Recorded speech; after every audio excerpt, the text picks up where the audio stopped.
웃으면서 네. 국민의힘 이야기 해야죠. 아이고 숨 쉬어진다. 네. 편하게 앉자. 국민의힘 이야기를 좀 해야 되는데 네. 국민의힘 이야기는 이게 우리가 좀 이해하기 어려운 집단이기 때문에 이건 또 역시 해설이 필요합니다. 맞아요. 해설. 예, 해설사를 저희가 또 모셨습니다. 민주당 김상욱 의원 박수로 모시겠습니다. 네, 반갑습니다. 김상욱입니다. 네, 네. 안녕하세요. 저 근데 민주당 의원인데 왜 국민의힘 해석할 때 이렇게 아 이게 해설. 불러주시니 감사합니다. 해설을 또 너무 잘해주시니까. 그렇습니다. 네. 이 이슈는 의원님 말고는 방법이 없어요. 방법이. 네. 네. 자 그런데 우리 의원님과 함께 국민의힘 이야기에 앞서서 뭐 그냥 좀 몸풀기로 네. 영상 하나만 좀 보고 가도록 하겠습니다. 몸풀기 영상이에요? 아주 그 독특한 영상이 하나가 또 뭐죠? 화제가 되고 있는데요. 네. 민주당에 있다가 국민의힘으로 간 김근식과 네. 국민의힘에 있다가 민주당으로 이거? 김상욱 의원 간에 설전이 있었는데요. 저도. 야, 저도 보면서 와. 야 나는 그리 딱 보고 와 김상욱 의원 내 진짜 최선을 다해 응원 한번 해드려야겠다는 생각이 좀 들더라고요.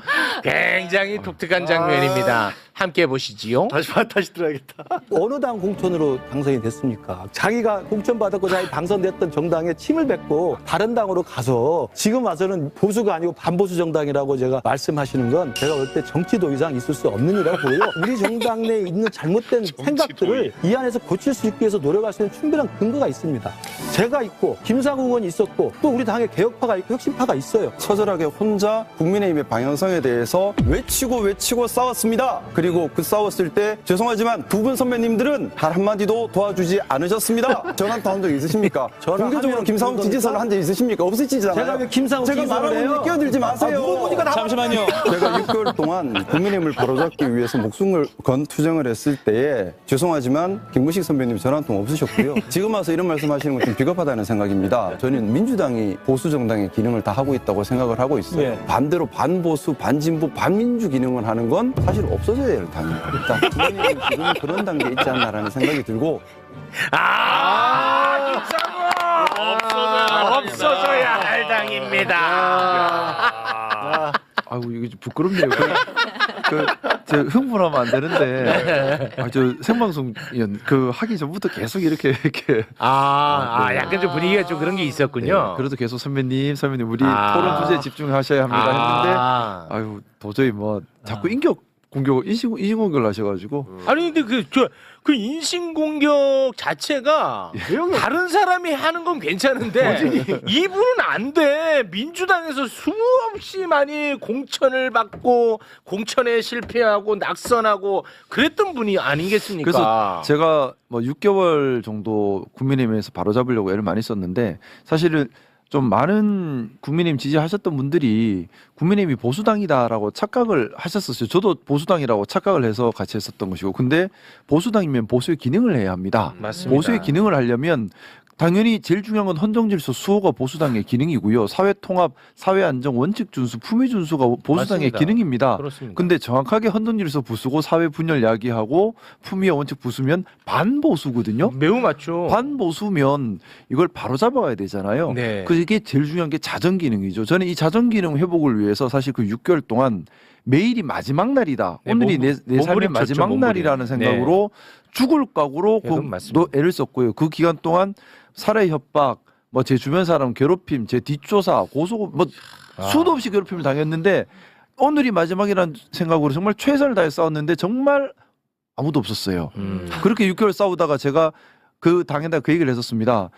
제가 국민의힘이 정상적인 보수당으로 회복 가능하다면 나 혼자라도 끝까지 싸우겠다. 하지만 그 가능성이 전혀 없다면 네. 그리고 반보수 반국가 정당이 된 상태인데 내가 머문다면 그건 국민을 배신하는 거기 때문에 네. 그때는 내가 당을 떠나겠다. 근데 내가 당을 떠난다면 국민의힘은 자정 기능이 없고 이제는 정상적인 정당을 못한다라고 생각하시라라는 취지로 얘기를 했는데 끝끝내 자정 기능이 회복되지 않았죠. 여전히 자정 기능이 없어요. 네. 국민의힘은 민주정당의 가장 중요한 기능 오류를 인식하고 자정을 하는 자정 기능이 없는 당이 돼버렸어요. 네. 그래서 아직까지도 윤석열 윤호기라고 있지 맞습니다. 않습니까? 네. 실제로 그 당시에 그 학폭처럼 거의 정폭 당했잖아. 맞아요. 막 이심에 당하고 따돌리 당하고 완전 무시하고 외면하고 할 때 이분은 유력 주자가 아니니까 편들어주는 사람이 없었어. 지금 한동훈이 핍박받는다고 해갖고 편들어주는 게 아니야. 그게 정치적 권력이 된다고 생각하니까 같이 가는 거지. 진짜로 그렇게 당내 민주주의가 중요한 사람이라며 생각을 갖고 있는 사람이라며 의원님이 그렇게 핍박받을 때 도와줬어야 될 거 아닙니까? 저는 그 생각합니다. 정치인이라면 반드시 갖춰야 할 것 또 판단 기준이 세 가지입니다. 첫째가 대의가 있느냐, 네. 두 번째가 공심이 있느냐, 세 번째가 진심으로 하느냐. 이 세 가지인데 대의라고 하는 것, 정치라고 하는 것이 결국 우리 공동체를 위하고 우리 국민들을 위한다는 거잖아요. 네. 구체적으로 어떻게 하느냐 그건 당마다 다르겠죠. 우리 민주당은 당명에 나와 있습니다. 더불어민주당입니다. 더불어 즉 함께 사는 대동세상 1번, 그다음에 민주당 민주주의 하겠다. 이게 우리 당의 목표인 거 이게 대의입니다. 네. 대의에 머물러서 대의를 이루겠다로 뭉치는 것이 그게 공심이죠. 대의에 내 자리 욕심이나 명예 욕심이나 정치적 경제적 욕심이 아니라 대의를 실현하겠다는 목적에 집중하겠다는 것이 공심이거든요. 네. 그 대의가 없으면 공심이 있을 수가 없죠. 그렇습니다. 대의가 있어야 공심도 있을 수 있어요. 맞습니다. 자, 국민의힘의 문제가 여기에 있습니다. 대의가 뭔지를 모르겠어요. 아 맞아. 그 진짜. 대의가 없으니까 공심이 없죠. 없지. 그러면 그 자리는 사심만 사심만 가득하죠. 있지. 그 사심이 뭐냐? 자리 욕심이죠. 아. 지금 장동혁 대표와 한동훈 전 대표의 싸움도 제가 볼 때는 자리 싸움이에요. 그렇지. 왜냐하면 그러니까 보세요. 장동혁 대표가 어떤 세상을 만들겠다고 말한 거 들어본 적 있으세요? 없어요. 나는 몰라요. 자, 한동훈 대표가 어떤 세상을 만들겠다고 말한 거 들어본 적 나는 있어요? 몰라요. 대의가 그게 대의예요. 그렇지. 그러니까 우리 민주당은 함께 사는 대동세상, 민주주의 하는 나라 이게 있거든요. 이게 뭐 대의고 이 대의에 머무는 게 공심이에요. 물론 경우에 따라 개인이 사심에 찌든 사람도 아니, 그럴 생기죠. 수 있죠. 그러면 네. 우리 당원들이 들고 일어나시잖아요. 맞습니다. 당원이 자정 기능을 합니다. 우리 당은 대동세상을 지향하고 민주주의를 지향한다. 근데 너는 왜 대동세상 민주주의에 맞아. 반대되는 공천 헌금을 받니? 그래 너는 아웃이야라고 강력하게 자정 기능을 작동을 맞습니다. 하죠. 네. 대의가 있기 때문에 공심이 뭔지를 알고 그래서 그 공심에서 벗어난 사심 가진 사람들을 처단하면서 맞습니다. 우리가 중심을 잡아가는 거예요. 예. 이게 자정 기능인데 국민의힘에서는 대의 하면은 없어요. 네. 그러니까는 공심이 자리할 여지도 없는 거예요. 그렇지. 그게 다 사심 정치가 돼버리는데 모르겠어요. 제가 국민의힘에 있을 때 많이 물었던 거 정치 왜 하세요? 보수가 뭔가요? 제대로 된 대답을 들어본 적이 없어요. 그러면 정치 왜 하는지에 대한 대답이 없이 정치를 왜 해요? 그렇지 않습니까? 맞습니다. 보수가 뭔지도 모르는데 보수당이라 이것도 저는 그래서 국민의힘을 보수당이라 부르지 않았으면 좋겠습니다. 그렇습니다. 보수당, 맞습니다. 보수의 기능, 사회통합, 헌정질서 수호, 품위 원칙 준수 우리 민주당이 하고 있습니다. 아 괜히 그 김근식 영상 보여줘갖고 지금 흥분 상태야. 차분하게. 제가 여쭤볼 게 많아요. 가만히 좀. 전날 너무 화가 네. 났어요. 그 아, 아까 네. 전화 한 통도 없다 그러는데 예. 뭐 자꾸 한동훈 개엄마 같다 막 이러고 있어서 진짜. 한동훈 전 대표는 한 번이라도 연락 온 적 있어요? 기대는 하지만 한동훈은 전화했겠지. 언제 말씀이십니까? 아니 좀 최근에 그 왕따 당했을 때. 왕따 당하고 있을 때 아니, 왕따라기보다는 저는 이제 그 광주 민주묘지 참배하러 그때 아, 네. 갔었지 네, 않습니까? 네, 그때 한동훈계에서 제가 광주 민주묘지 참배하러 가는 걸 극구 반대했었죠. 그래서 만약 가게 되면 완전히 고립될 거다라는 경고를 받았음에도 저는 갔어요. 그날 이후로는 완전히 뭐 별개로 가고 있어요. 그 재정 아니 그 광주 민주 참배를 하러 가면 고립될 거라는 게 친한계인데 친한계가 무슨 대의가 있는데 무슨 대기야? 그래서 저는 아니, 왜 가심을 하는지를 아직도 아, 모르겠어요. 제정신입니까? 그러니까 정치에서 가장 아유, 중요한 건 그래서 진짜. 대의입니다. 무엇 때문에 하는지가 있어야 돼요. 그리고 그 대의라고 하는 게 우리 공동체, 우리 국민을 위하는 것이고 원칙을 위하는 거여야 합니다. 그래야 그거에 대의가 서야지 공심이 있을 수가 있어요. 대의가 없는데 어떻게 공심이 있습니까? 공심 없는 정치는 사심 정치입니다. 네. 목도리는 왜 벗어주던 거야? 아 진짜 빨간 여러분. 목도리. 자, 요 얘기를 일단 한번 좀 여쭤보고 싶습니다. 네. 이혜훈 기획예산처 장관 후보자 정말 많은 논란이 있지 않았습니까? 뭐 내란 옹호, 인턴 직원 갑질, 아파트 부정 청약 의혹 등등 굉장히 많은 의혹이 있었고 이제 청문회가 진행이 됐는데 이재명 대통령은 결국 지명 철회를 했습니다. 네. 네, 요 다음부터가 제가 이제 궁금한 거거든요. 이 다음부터 네. 과연 이혜훈 낙마자는 어떤 행동을 취할 것인가? 저는 이게 굉장히 궁금합니다. 개인적으로. 이혜훈이 과연 국민의힘에게 당하고만 있을까? 나 이게 진짜 궁금했거든. 아니 나 진짜 궁금했었어. 그런데 나 궁금할까봐 배현진 의원이 예고편을 올려줬어요. 네. 예고편 소개 부탁드립니다. 이혜훈 지명 철회라고 하면서 이 와중에 이해운이 자신의 지역구였던 중성동을 지역의 동향을 내부자를 통해 추적하고 염탐하고 있던 정황도 확인했다.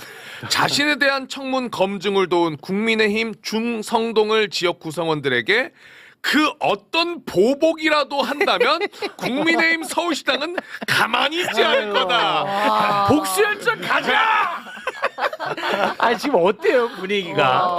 너무 궁금한데. 무서워하는 사람이 누가 누구를 무서워하는 거예요? 아 지금 이해훈을 무서워하는 것 같아. 그러니까. 그죠? 그 어떤 보복이라도 한다면. 근데 저렇게 무서운 게 많아가지고 어떻게 정치한대? 아이고, 참. 근데 제가 계속해서 대의 공심 진심 얘기하는데 자 이해훈의 저 말 속에 이해훈이 어떤 대의를 위해 정치를 해왔다는 점을 발견이 되나요? 전혀 이해훈 없죠. 후보자? 예. 기회주의자죠. 그죠? 그러니까 저는 기회주의자는 배격해야 된다는 거예요. 네. 저는 이해훈 후보자에 대해서 처음부터 헌정수호 의지가 없다. 기회주의자다. 그래서 안 된다. 기회주의자죠. 너 네. 해버렸는데 왜냐하면 대의가 없고 공심이 없는 사람은 자리를 주고 권한을 주면 그걸 가지고 자기 이익밖에 생각 안 해요. 사실정치밖에 안 하거든요. 근데 네. 이 대목에서 저는 조금 벗어난 얘기는 하지만 우리 이재명 대통령이 정말 훌륭하신 것 같아요. 보면 저는 이 훌륭하다고 판단하는 게 이번에 이해훈 후보자 지명 철회하는 모습을 보면서 아 품이 크고 유연하구나. 그리고 오류의 가능성을 인정하고 오류를 직시해서 바로잡을 수 있는 용기와 실전력을 가지고 있구나. 이게 진짜 큰 사람이에요. 실제로 그렇게 표현했죠. 자신이 있어야 할 수 있거든. 네. 자신 없으면 보세요. 윤석열이 얼마나 사고 많이 쳤어요. 근데 끝까지 자기 잘못한 적 없대. 없어. 네. 자신이 없거든. 무능한 사람들의 특징이 뭘 고치고 유연하고 포용하고 바로잡아 갈 줄을 몰라요. 인정도 안 하고. 사람이 어떻게 완벽해요? 맞습니다. 어떤 조직이 완벽해? 완벽한 건 없어요. 중요한 그렇습니다. 건 늘 되돌아보고 완벽하려고 애를 쓰는 거지. 그렇지 않습니까? 제가 사실은 네. 국민의힘에 있을 때 오늘 이 얘기를 좀 자주 하고 있는데 이재명 대통령님 누군지 몰랐죠 당연히. 네, 몰랐겠죠. 근데 네. 국회의원 되고 나서 궁금하더라고요. 그래서 모경정 의원한테 따로 밥 먹자 해가지고 불러가지고 어. 이재명 대표님이 어떤 분이야 하니까 네네네. 모경정 의원이 저한테 그 얘기를 하는 네. 겁니다. 이재명 퀴즈입니다. 그분이. 예, 그럼 네. 제가 그래서 불렀어요. 예. 궁금해서 왜냐면 국민의힘에서 너무 악마로 만들어놨는데 네, 이재명 퀴즈. 과연 정말 그런가를 저는 또 궁금하잖아요. 저는 호기심이 많은 네네. 소년이요. 좋은 그래서 태도입니다. 국민의힘에 있을 때인데 네. 그 모경정 의원 따로 만나가지고 우리 둘이 비밀리에 만나자 한 다음에 도대체 어떤 분이야 물어보니까 모경정 의원이 저한테 했던 말이 항상 양쪽 얘기를 다 들으신다. 저 그때 충격받아요. 아 품이 큰 사람이구나. 왜냐하면 자신 없으면 남의 얘기 안 들어요. 내 얘기만 하지. 맞아. 자신 있으니까 남의 얘기를 듣고 자신 있으니까 요거는 네 말이 맞는 것 같다라고 인정도 해주고 네. 자신 있으니까 바꿀 수 있는 유연성도 생기는 거거든요. 이번에 사실은 이해훈 후보자 지명 예전에 윤석열을 보세요. 끝까지 가버리잖아. 네. 근데 우리 대통령님 안 그러세요. 내 생각은 그런데 아이고 그런 게 또 있구나. 아이고 국민들 뜻은 어떠세요? 아 그렇구나. 그러면 이렇게 바꿀게요. 이게 진짜 능력자고 품이 큰 거예요. 그렇습니다. 저는 우리 대통령님 너무 멋지시고요. 네. 반면에 우리 이해훈은 저 사람 그동안 정치를 왜 했죠? 지금도 보면 딱 기회주의적으로 움직인 다음에 바로 뭐 보복 한이만이 자기들끼리 난리 나잖아요. 국민이 없는 거죠 안중에. 네. 그냥 자기 이익밖에 없어. 네, 요거는 뭐 제 추정인데 저 이해훈 씨는 마지막까지도 자신을 어렵게 용기 내서 선택해준 이재명 대통령에 대한 배려가 없었다고 봅니다. 맞아요. 자진 그걸 했어야지. 맞습니다. 본인이 스스로 물러났어야 돼. 그렇죠. 예, 본인이. 맞아요. 근데 내가 볼 때는 안 했던 것 같아. 끝까지. 예, 그래서 결국은 지명철의 형식으로 갔던 것 같아. 근데 그 지명철을 통해서 우리 대통령님의 이 또 품과 유연성을 한 번 더 입증한 거죠. 네. 용기를 한 번 더 보는 겁니다. 잘하는 거는 누구나 할 수 있어요. 근데 내가 좀 잘못한 건 바로 잡아가는 거는 진짜 용기가 있어야 할 수 있어요. 네, 알겠습니다. 요거는 어떻게든 흘러갈지는 저희가 좀 지켜보는 재미가 있을 것 같아요. 재밌는 얘기 나오면 좋겠다. 뭐 네. 터질까요? 아니 근데 이건 사실은 약간은 좀 공익에 부합하는 싸움입니다. 네, 왜냐하면 이런 복수 혈전을 통해서 대한민국에 좀 먹었던 정치 세력들이 네. 처단받으니까. 아니 기왕이면 총무위원들 중심으로 좀 해주셨으면 좋겠어요. 제가 사실은 이혼이 이런 얘기 나오는 것 자체가 좀 이상하다는 생각이에요. 공익이야, 뭐냐면은 공익. 정말 제가 말씀드렸던 공심이 있어서 공익을 위한다면 본인이 장관이 되고 안 되고를 떠나서 오픈할 거 오픈해야죠. 네. 그게 양심 뭐 그거지. 근데 그게 아니라 내가 떨어지면 가만두지 않겠다. 이거는 완벽한 사심이고 요거는 완벽한 진짜 속 좁은 모습인데 고맙습니다. 그래서 속 좁은 모습이라도 말씀처럼 그걸 통해서 우리 사회가 바로잡아질 수 있다면 그렇습니다. 네. 필요한 얘기라고 맞습니다. 생각합니다. 네. 아니, 진짜 왜냐면 저는 이혜원 지금 의원이 이혜원 씨가 마지막으로 할 수 있는 건요.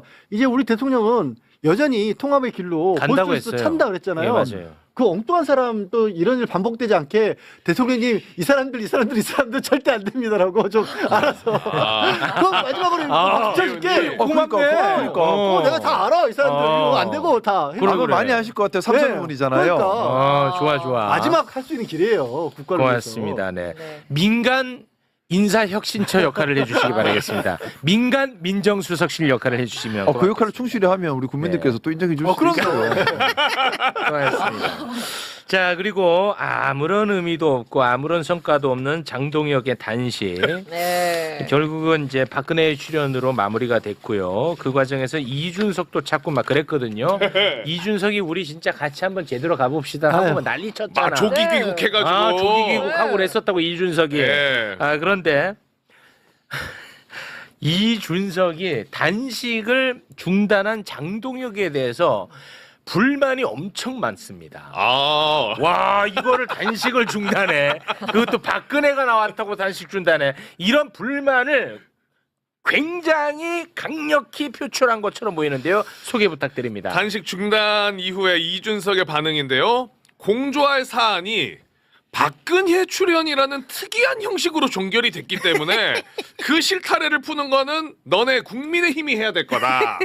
한동훈 전 대표의 징계 문제를 조속히 마무리 지어야 우리와의 협조 국면이 나타날 수 있을 거다. 한동훈 빨리 잘라라. 안 그러면 나는 함께 못한다. 네. 야, 자기 계산기만 두들겨 마지막까지. 혹시나 싶어서 지금 이제 와. 어쨌든 장동혁 전 대표 단식 중단됐고 토요일날 집회도 많이 있었고 그리고 와. 나름대로 뭐 정치적 이익이라기보다 사익을 위해서라도 많이 뭉쳐 있고 와, 또 대단해. 장동혁만큼 안 된다는 인식을 가진 사람도 어느 정도 국민의힘 좀 상당히 있으니까 이 와중에 다시 한동훈 다시 품고 가는 거 아니야? 똥줄이 탄 거예요 그런 지금. 것 같아요. 네. 양쪽에서 다 부담을 느꼈을 거예요. 와, 뭐냐면은 제가 대단해. 이건 뭐 개인 추정 영역입니다만은 결국에는 이준석도 장동혁도 제가 계속해 드린 말씀이죠. 무슨 대의가 보이지 않아요. 그래. 대의가 없으면 공심이 아니고 사심이죠. 네. 그러면 사심에서 제일 중요한 건 자기 자리 욕심. 자기 자리 욕심에서 그러면 자리 싸움. 그럼 장동혁의 자리 싸움은 1차 한동훈 제거, 2차 오세훈 제거, 3차 TKPK 호족들 굴복시킨 다음에 당권 장악. 이준석의 계산은 그 과정에서 1차, 2차 이렇게 한동훈, 오세훈 제거까지는 장동혁이 잘할 것 같고, 근데 TKPK와 싸움에서 분명히 밀릴 것이다. 그럼 그때 내가 짜잔 등장하면서 장동혁을 치고 자기가 등극하면 내가 후루룩 국민의힘에 접수할 수 있을 것이다라는 계산일 텐데 지금 두 가지가 다 충돌이 일어난 거죠. 뭐냐면 1번은 박근혜 세력, 이 TKPK 호족 세력과 끈끈하죠. 근데 장동혁과 그쪽이 가까워진다는 건 본인한테는 별로 좋은 얘기는 아니에요. 없는 거야. 즐거운 얘기는 아니야. 왜냐면 충돌이 계속 일어나야 되는데 맞아. 충돌이 안 일어나는 건 본인한테는 야. 본인 들어갈 자리가 없어지는 거죠. 야, 재밌네. 그리고 장동혁도 마찬가지예요. 만약에 TKPK와 잘 지낸다, 이준석 손을 잡을 이유가 없죠. 하나도. 그렇지. 그러네. 이준석 입장에서는 자기 자리가 없어져 버리는 거예요. 와, 이 재밌네. 발끈하지. 그런다. 이건 추정입니다. 예. 저는 추정이 재밌다는 거예요. 예. 왜냐하면 이게 사실입니다 하는 순간에 고소고발 세는 그렇죠. 예. 추정입니다. 그리고 재밌네. 근데 저는 좀 제일 재밌게 봤던 게 이준석이 한동훈을 반드시 제거해라라고 장동혁에게 요구하는 모습이 이상했어요. 네. 그게 상식적으로 납득이 안 가는. 그러니까 자리 욕심 말고는 설명이 안 돼요. 제로섬이죠. 제로섬. 자리 욕심 말고는 설명이 안 돼요. 그렇습니다. 뭐로 설명해요? 또 설명. 예. 변호사님 뭐 어떻게 설명이 한동훈이 되나요? 살아 설명이 있으면 안 돼요. 이준석 의미 없고 이준석이 살아 있으면 한동훈이 의미 없는 제로섬, 그 이상 그 이하도 없습니다. 본인의 욕망을 고스란히 난 드러냈다고 맞아요. 봐. 저 누구 이유 알면 가르쳐 주세요. 저는 하면서 이유가 안 보여. 네. 그 자리 싸움 말고. 아까 참 말씀 주셨잖아요. 잘 정리해 주셨잖아요. 자리 싸움을 하면 다 이해가 되는데 그렇습니다. 그거 아니고는 이준석이 장동혁한테 한동훈부터 빨리 제거해라. 왜? 왜 그걸 그렇게? 다른 당 대표가 왜 얘기해? 그렇지. 그래서 나는 이쯤에서 개혁신당 존재에 대해서 한번 짚고 갈 필요가 있다고 봐요. 왜냐하면 우리가 지금 뭐 이런저런 정치 시사 관련 프로그램 많잖아요. 네. 그거 보면요 개혁신당 패널들이 항상 양복 입고 나와가지고 양비론으로 가면서 본인들이 정답인 것처럼 행동해. 네. 가장 본인들만 선이야. 그리고 국민의힘도 나쁘고 민주당은 더 나쁘고야. 맞아. 근데 자기는 언제나 선인 것처럼 행동하지. 그게 아니라는 거를 여실히 보여주는 게 하나가 이번에 나왔습니다. 자, 요거는 반드시 이게 조금 다른 오늘 다룬 이슈에 비해서는 좀 잔잔바리인데 이거는 꼭 짚고 가고 싶었어. 자, 요 얘기만 잠깐 짧게 하겠습니다. 2023년 강서구청장 보궐선거를 앞두고요. 김경시 의원, 우리 김경시 의원 얘기 종종 하지 않았습니까? 네. 김경시 의원은 돈을 써서라도 민주당 공천을 받고 싶어 했어요. 강서구청장 보궐선거 공천을. 돈을 써서라도.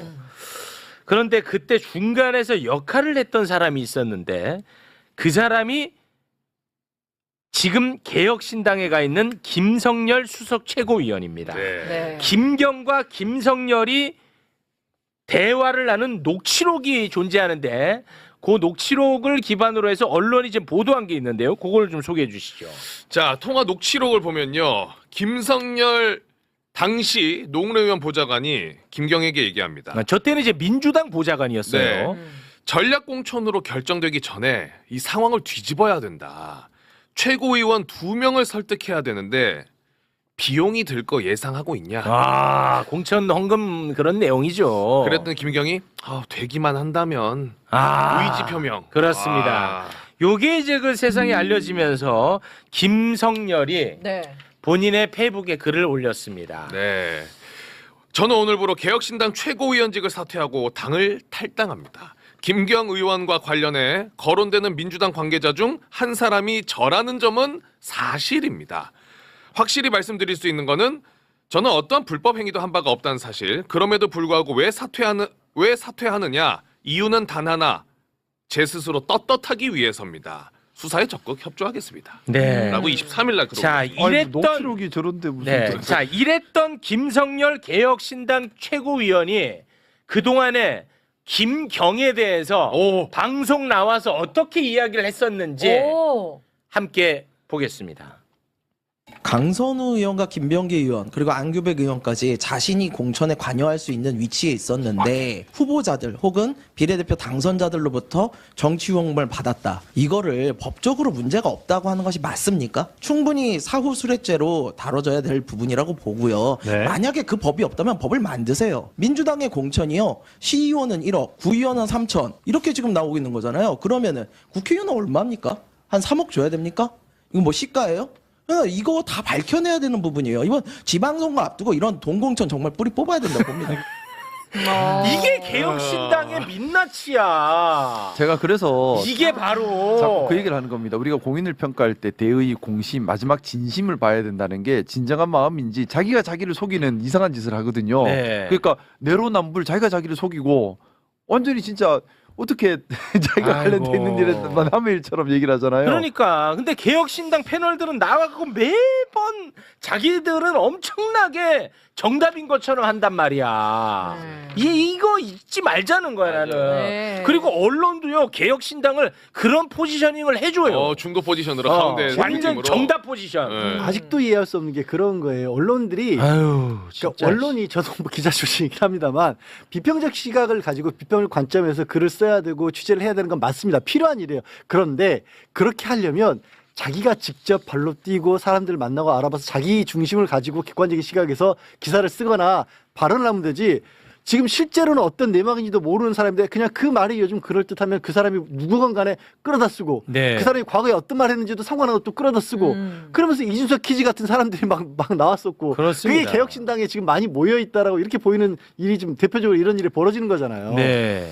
근데 제가 참 정치하면서 계속해서 많이 했던 말이 우리가 진영 논리에 빠져서는 안 된다는 말을 많이 했는데요. 진영으로 보다 보니까 개혁신당의 자리가 생긴 거예요. 그것이 아니라 보수의 기능, 진보의 기능으로 본다면 개혁신당의 자리가 생기기 힘들죠. 네. 그러니까 우리 기능으로 보면서 대의, 공심, 진심에 머물러 있는지 그리고 당이 이 당은 목표가 도대체 뭔지 또 그 목표를 어떻게 실행하려고 하고 있는지를 판단 기준으로 삼으면 좀 더 이게 구별이 될 것 같아요. 근데 그런 것 없이 보다 보면 진영으로 보다 보면 개혁신당이 중도입니다, 중간입니다. 무슨 중도예요? 방향성이 말이 안 없는데 되지. 그냥 오롯이 이렇게 어떻게 뭐 해서 자기의 정치적 이익만 얻으려고 맞습니다. 하고 있잖아요. 네. 이거는 중도가 아니라 이거야말로 어떻게 보면 기회주의적인 발상. 그렇습니다. 네.